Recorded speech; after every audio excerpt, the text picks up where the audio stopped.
বন্ধুরা আজকে চলে এসেছি নতুন একটা পাওয়ার টিলারের ভিডিও নিয়ে। তো দেখুন বন্ধুরা, আজকে ফিল্টার চেঞ্জ করা হবে।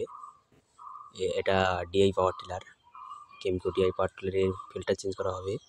তো হচ্ছে খোলা হয়ে গেছে বন্ধু, ভেজানো হয়ে গেছে। 10 মিনিট কিংবা 15 মিনিট ভিজিয়ে রাখলে ফিল্টারটা ভালো চলছে। দেখুন বন্ধুরা,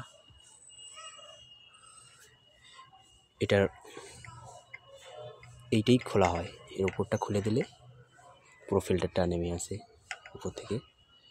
আর ফিল্টারটা চেঞ্জ করা খুবই সহজ। এর ভিডিও আমি ডিটেলসে আনবো। দেখুন বন্ধুরা, এখানে ভেজানো আছে। আর এই ফিল্টারটা চেঞ্জ করা হলো। এটা নতুন ফিল্টার। এতে গাড়ির রেস কিংবা অনেক রেস বেড়ে যায়, অনেক।